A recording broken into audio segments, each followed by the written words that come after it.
Fala aí, povo! Beleza? Estamos aqui para o nosso primeiro encontro remoto aí, a nossa primeira aulinha de vídeo. Tô me acostumando com tudo que está acontecendo ainda, tô achando muito esquisito esse negócio de gravar, mas está rolando, é o jeito que a gente tem de continuar estudando agora, continuar mantendo contato. Confesso que eu tô com um pouquinho de saudade, pouquinho só, sim.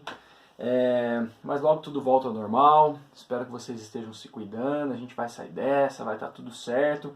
Por enquanto vamos resolvendo as coisas aqui, beleza? Nossa aula hoje, nosso encontro aqui, né, virtual.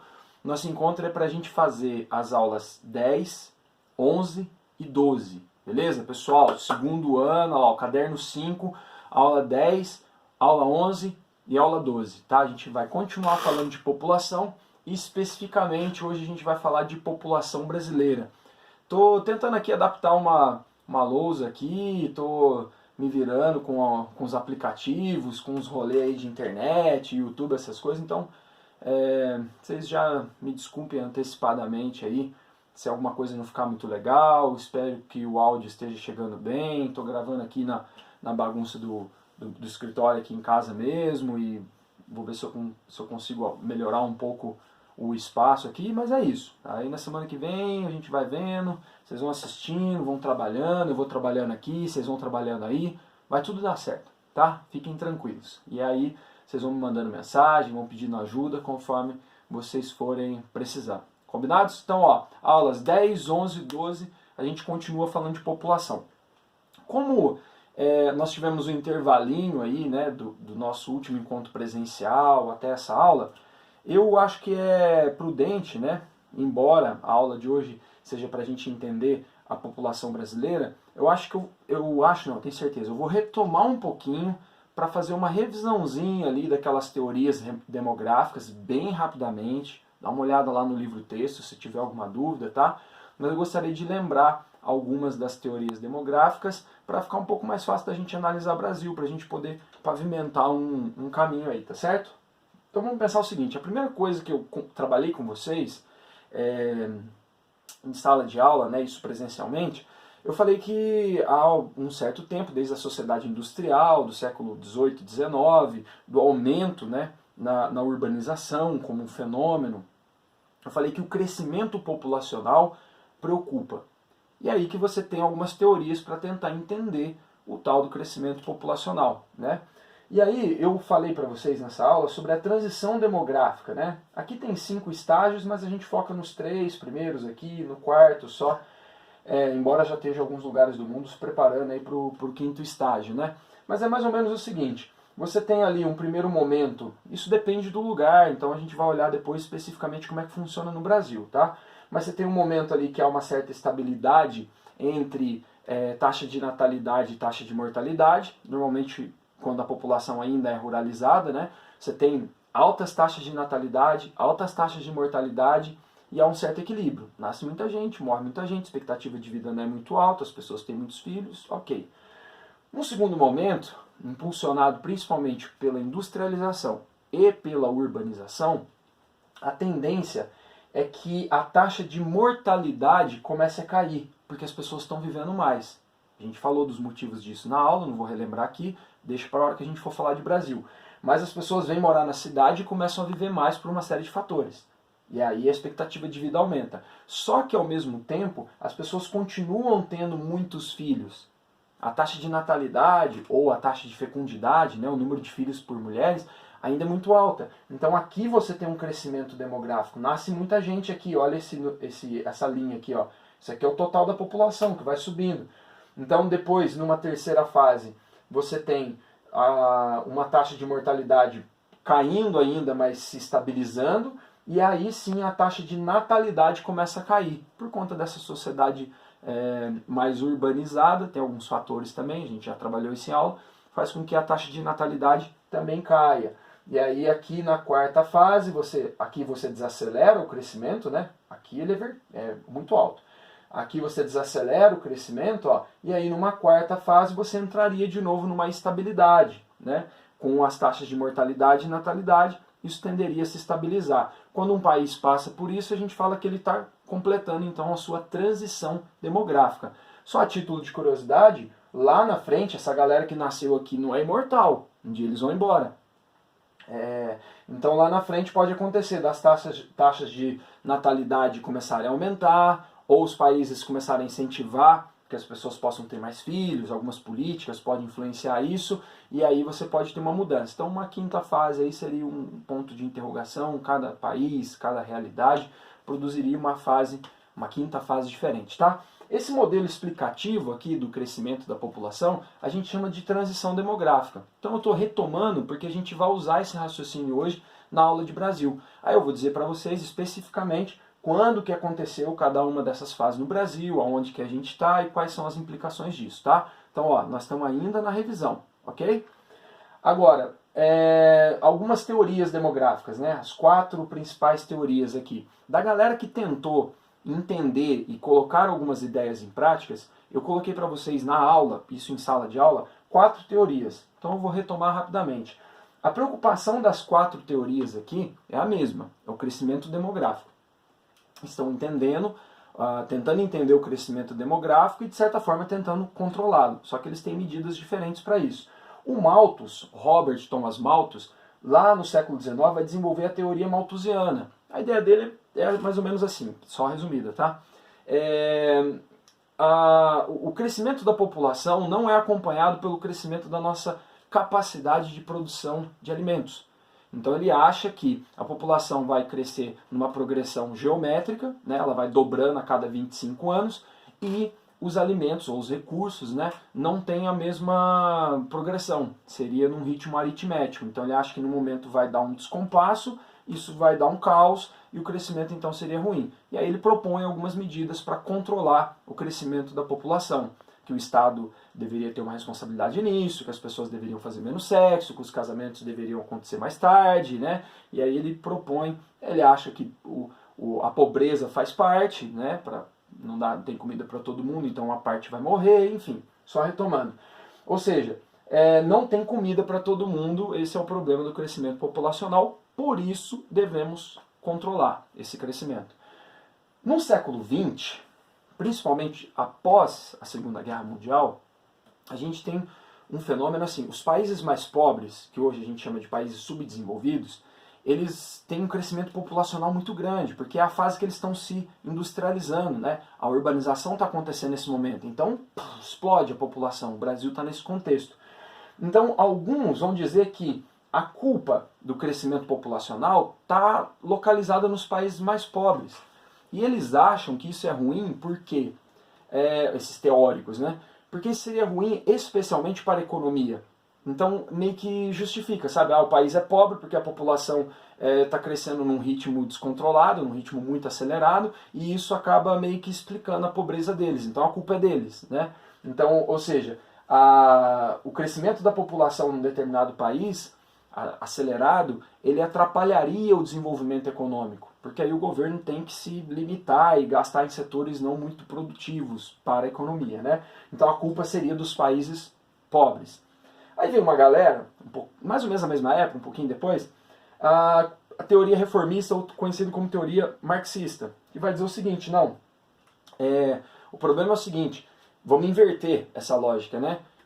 Se as pessoas tiverem renda, se as pessoas tiverem uma condição de vida minimamente digna, essa condição de vida, a renda, acesso à saúde, acesso à educação, acesso à informação, gera necessariamente o que eles chamam de planejamento familiar. E as famílias tendem a ser menos numerosas. E tende a cair então a taxa de natalidade, a taxa de fecundidade. Ou seja, a desigualdade social é o grande problema. Porque a desigualdade social gera esse crescimento descontrolado.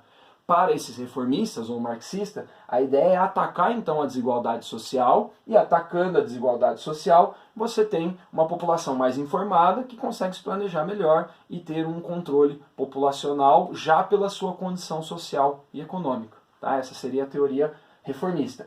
E por último, a teoria eco-malthusiana, olha o nome.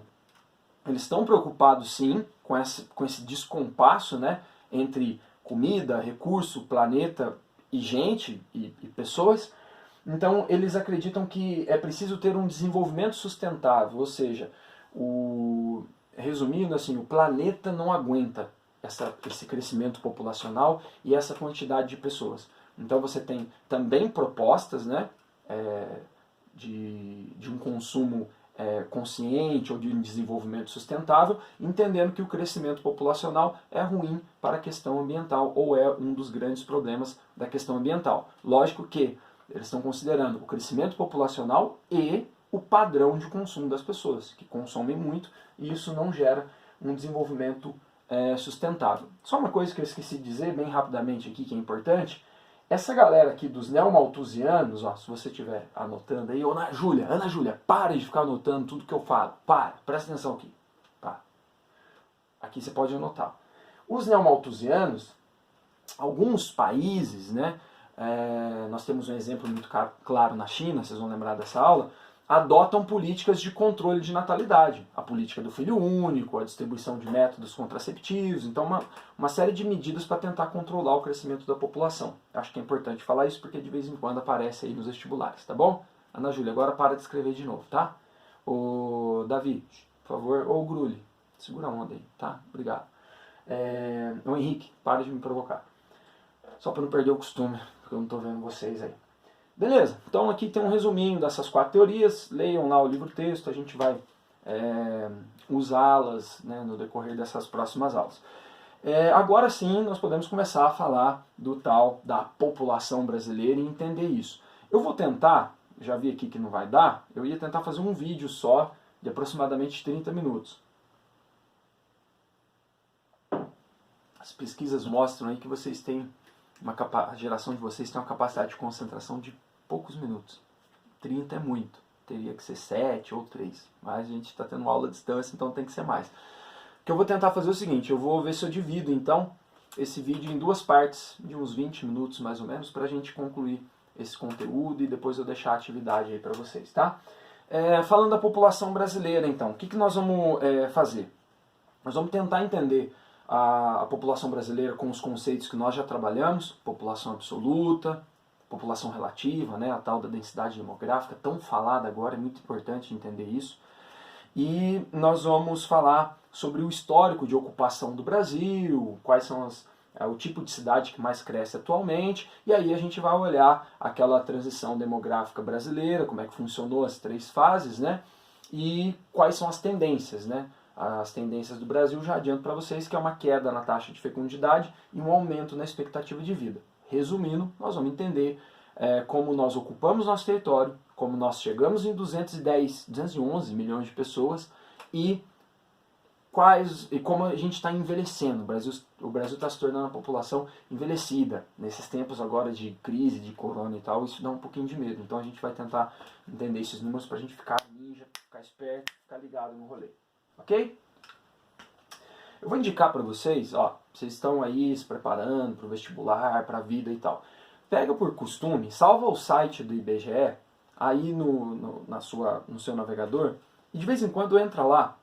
Aliás, o IBGE entra no site, você vai ver que tem uma parte para educação, chama IBGE Educa, é voltado para jovens como vocês. Então tem vídeos muito legais, vídeos curtos, gráficos animados e tal.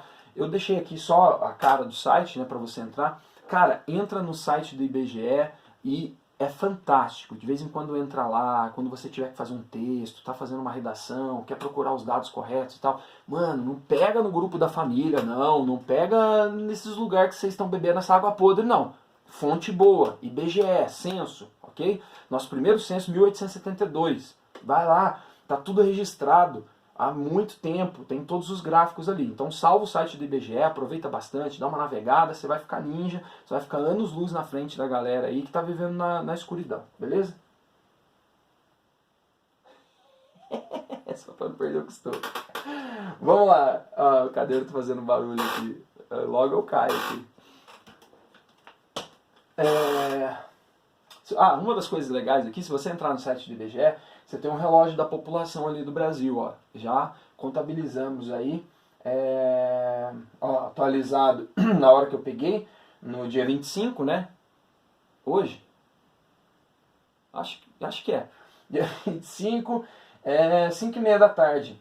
E aí o tempo médio para o aumento da população. Nossa população está só aumentando. Aqui eles vão contabilizando os óbitos, né? E vão contabilizando os nascimentos também. Então aproveite aí o site do IBGE para você dar um rolê.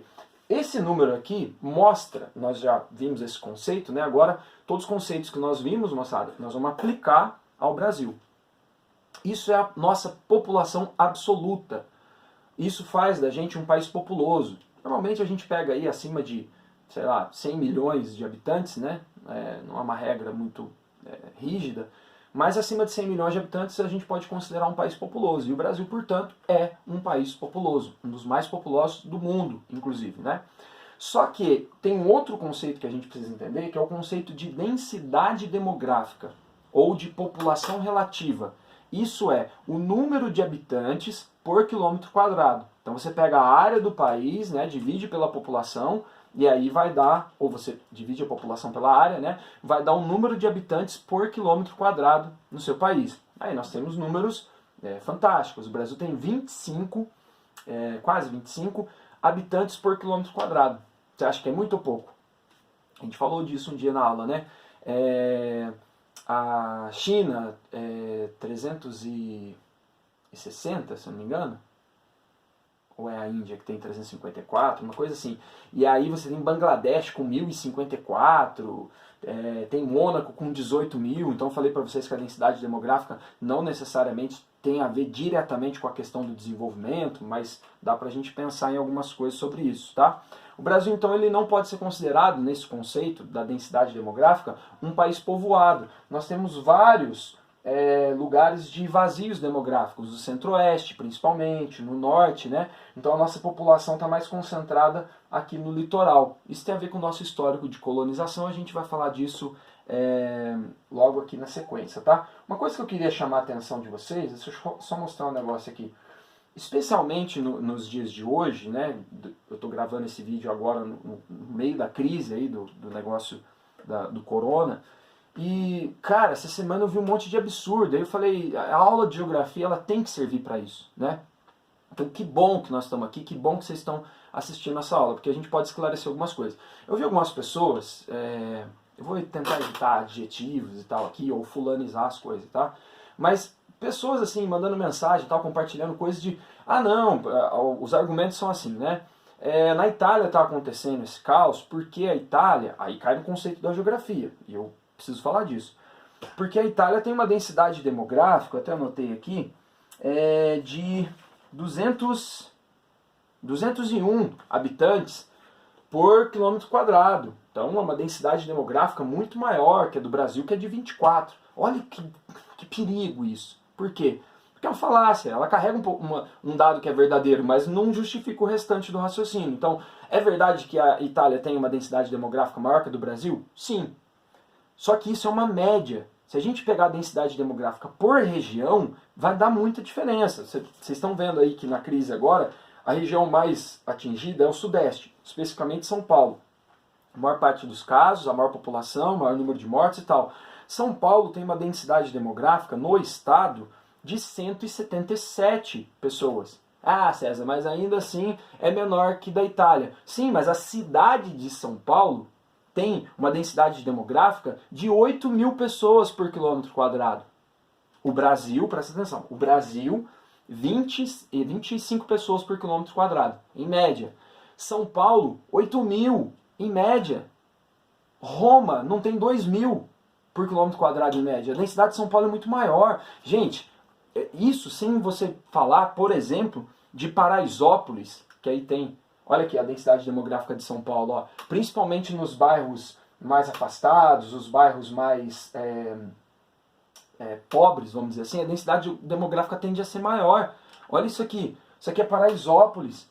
Paraisópolis tem uma densidade demográfica de 45 mil pessoas por quilômetro quadrado. 45 mil pessoas por quilômetro quadrado. E aí eu vou comparar isso com a Itália. Ah, não, mas a densidade... Deixa de ser burro quem fala uma coisa dessa, um desinformado. Nós aqui, nós estamos trabalhando com conhecimento, com dados, com fatos. Não tem ideologia aqui, é fato. É fato. Aqui. Sabe aquela foto que sempre aparece em vestibulares e tal? Que você tem as varandas ali com jacuzzi e do lado tá a favela? É isso aqui, ó. É esse pedaço aqui. Olha o jeito que essa galera mora aqui. Então, assim, entender a população do Brasil, ter uma aula como essa, só faz sentido se evitar a gente de fazer uma análise tosca dessa que estão fazendo por aí e fazer a gente ficar mais conectado com a realidade. Então, toma cuidado, o Brasil é um país média não povoado, porque você tem lá no norte, nos sertões aí do Brasil, vazios demográficos, mas em São Paulo essa realidade não vale. Isso aqui vai ser o lugar mais acometido por essa crise, por essa doença que está chegando aí, tá bom? Então a gente tem que ficar esperto nessas coisas aí para não ficar falando bobeira, não passar vergonha na hora que você vai confrontar os dados, os fatos, porque isso não tem remédio. Viu, Henrique? Eu já sei o que você está pensando. Cuidado, hein? Cuidado. Brincadeira, Henrique. Então, vamos lá, para o nosso processo. Olha que legal essa imagem aqui, ó. Isso aqui está representando a nossa... o Brasil à noite? Não. Que eu e meus irmãos, a gente brinca. Quando a gente fala alguma coisa que é meio boba, assim, a gente faz cara de bobo para falar isso aqui é o Brasil à noite? Não. Isso aqui é um gráfico, não, uma arte representando a densidade demográfica. A população brasileira está toda concentrada aqui no litoral, né, nessa faixa litorânea, nas principais cidades, né, as grandes cidades brasileiras. O Brasil está quase empinando assim por conta do litoral.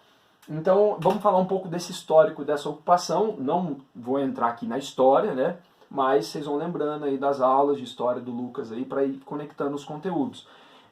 A nossa colonização, ela é desde de 1500, né, na verdade 1532, o primeiro engenho e tal, o projeto da plantation, ela é muito focada a ocupação no litoral, pela própria dificuldade de entrar no país, que é muito grande, e também por você ter como característica dessa plantation, da nossa história colonial, a ideia de produzir aqui para o mercado externo, né? Então, quanto mais próximo do litoral, mais facilita essa lógica.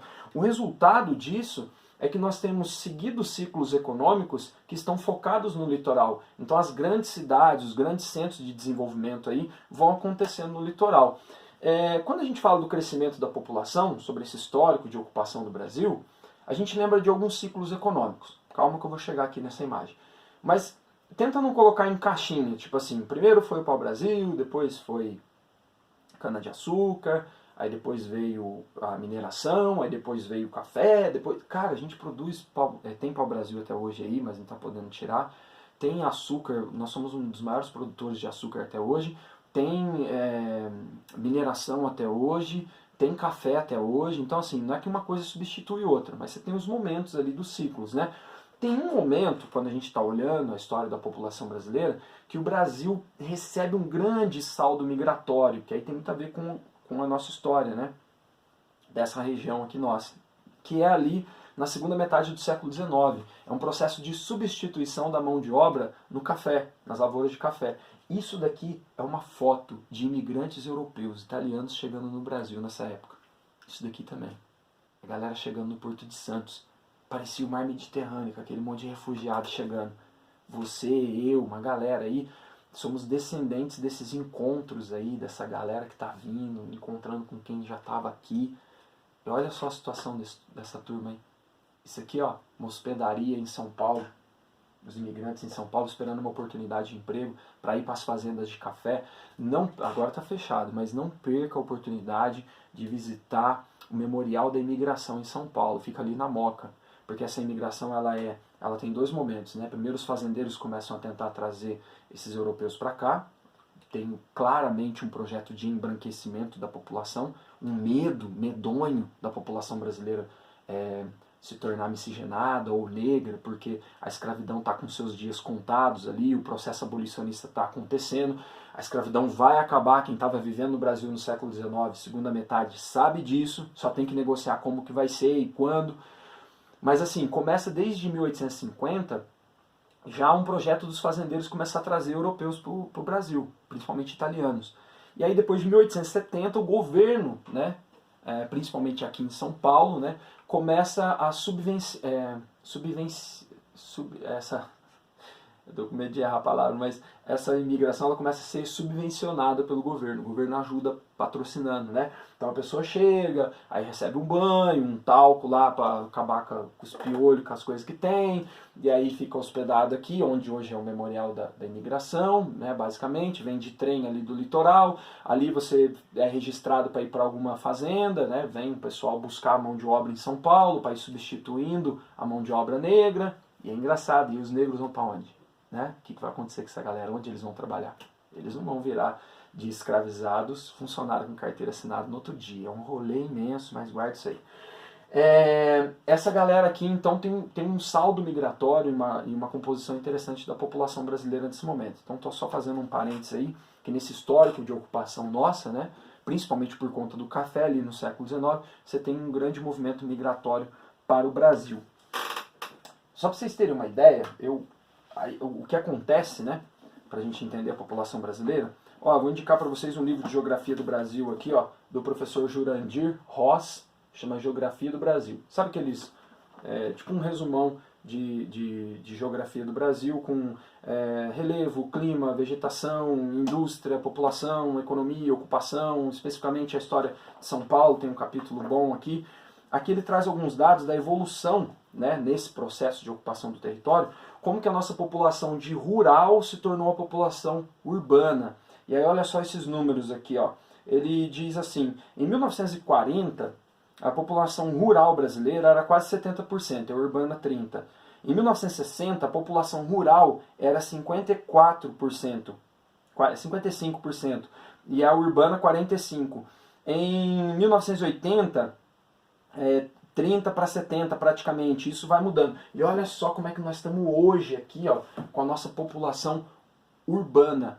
Gente, isso acontece praticamente assim, essa virada de 85% no campo, 15% na cidade. Vira 15% no campo, 85% na cidade, isso acontece de 1930 para cá. De 1930 para cá. Olha só, em menos de 100 anos, vamos pôr aí 8 décadas, né, pegando alguns anos atrás, a população brasileira faz assim, um grande êxodo rural. Lógico que a nossa ocupação urbana é caótica. A gente vai ter um espaço para falar de urbanização um pouco mais para frente, tá? Então nós temos aqui, hoje, a porcentagem da população brasileira que vive em cidades, 85%. É mole? Aí o que eu tenho para falar para vocês sobre isso? Além da sua ocupação litorânea, né, e tal, tá aqui uma foto linda do Rio de Janeiro. E há uma tendência, né, nas últimas décadas dessa urbanização. A princípio, algumas cidades crescem muito, tipo São Paulo, Rio de Janeiro, Porto Alegre, Salvador, Recife, e por aí vai. Hoje, qual que é a tendência? Estou falando isso mais focado para a questão do vestibular. A tendência é que cidades de médio porte cresçam mais. Em algumas regiões, como o Centro-Oeste, cresçam num ritmo maior, percentualmente falando, tá? Então eu coloquei aqui uma foto de uma cidade média, para você entender que as cidades médias hoje no Brasil, percentualmente, crescem mais do que as cidades grandes. Tem uma tendência da galera meio que sair da cidade grande e vir para cidades médias. Aqui no interior de São Paulo, nós temos muitas cidades assim, tá? Então tem uma lógica nessa ocupação do território. César, a aula não é sobre população, por que você está falando de urbanização? Tem tudo a ver. Vocês vão perceber agora no próximo passo da explicação que a urbanização, né, junto com a industrialização, é determinante para o crescimento populacional e um crescimento e uma urbanização caótica do Brasil. Beleza? Eu vou parar por aqui para fazer uma pausa nesse vídeo, para ir na sequência, o restinho que ficou faltando, eu fazer a parte 2, então, para a gente olhar 3 fases bem definidas que a gente tem dessa transição demográfica brasileira, em quais momentos elas aconteceram, e falar sobre as tendências aí da configuração da nossa população, beleza? Então, toma uma água, roda o próximo vídeo aí, que a conclusão tá lá.